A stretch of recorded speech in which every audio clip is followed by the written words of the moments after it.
আসসালামু আলাইকুম। আজকে আমরা যে টপিকটি নিয়ে আলোচনা করব সেটি হচ্ছে বাংলাদেশের খুবই কমন একটি স্কিন ডিজিজ, যেটি হচ্ছে স্ক্যাবিস। প্রথমে জানা যাক স্ক্যাবিস আমাদের কেন হয়। স্ক্যাবিস হয় মূলত আমাদের শরীরে একটি প্যারাসাইটের আক্রমণের ফলে, যেটির নাম হচ্ছে সার্কপটিস স্ক্যাবি। এটি আক্রান্ত হলে আমরা সাধারণত পেশেন্টগুলোকে ক্লিনিক্যালি ডায়াগনোসিস করি, কোনো ল্যাব টেস্টের প্রয়োজন হয় না প্রায় ক্ষেত্রেই, তবে কিছু কিছু ক্ষেত্রে প্রয়োজন হতে পারে।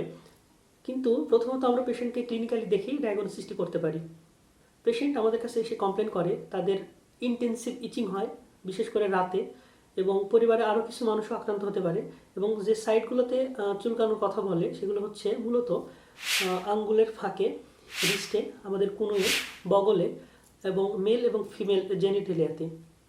এগুলোতে হওয়ার কারণ হচ্ছে এই জায়গাগুলো বেশি গরম থাকে এবং এইগুলোতে খাঁজ তৈরি হয়।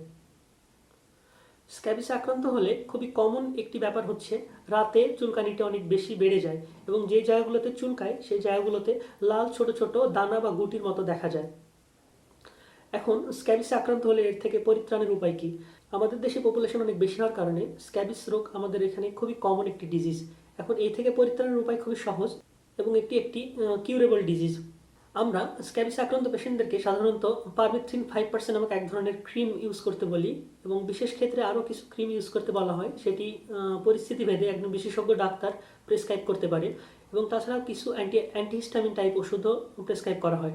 এই ক্রিমটি ব্যবহারের নিয়ম হচ্ছে সপ্তাহে কোনো একটি দিন ভালোভাবে গোসল করে গলা থেকে পা অবধি পুরোটাতে ভালো করে মাখতে হবে এবং 12 ঘন্টা পরে ভালো মতো ধুয়ে ফেলতে হবে। একইভাবে 7 দিন পরে, মানে এক সপ্তাহ পরে, পুনরায় ক্রিমটিকে একইভাবে মাখতে হবে এবং সেভাবে ধুয়ে ফেলতে হবে। সাধারণত 3 থেকে 7 দিনের মধ্যে এবং এই ক্রিমটি ইউজ করার পরে পেশেন্ট ভালো ফিল করতে থাকে এবং আস্তে আস্তে স্ক্যাবিস ভালো হতে থাকে। তবে এটি শর্ত হচ্ছে পরিবারের যতগুলো মানুষের গায়ে ইচিং হচ্ছে বা চুলকানি হচ্ছে সবাইকে এটি ইউজ করতে হবে এবং বাড়িতে ব্যবহৃত জামা কাপড়, আন্ডারওয়্যার এবং বাকি যতগুলো লেপ, তোশক, বালিশের কাভার সব কিছু আছে সবগুলো ভালো করে কেচে দিতে হবে এবং সেটি ফুটন্ত পানিতে কাচতে হবে এবং ভালো করে শুকাতে হবে। তাহলে পরবর্তীতে স্ক্যাবিস আক্রান্ত হওয়ার সম্ভাবনা খুবই কম থাকে। কারণ যে কাপড়গুলোতে বা যে ক্লথগুলোতে কন্ট্যাক্টে আসে স্ক্যাবিস, সেগুলো থেকে পরবর্তীতে স্ক্যাবিস ছড়াতে পারে। স্ক্যাবিস হচ্ছে খুবই কমিউনিকেবল একটি ডিজিজ। স্কিন টু স্কিন কন্ট্যাক্টে এটি দ্রুত ছড়িয়ে যায় এবং পরিবারের আরও মানুষগুলো আক্রান্ত হয়। ধন্যবাদ সবাইকে। আসসালামু আলাইকুম।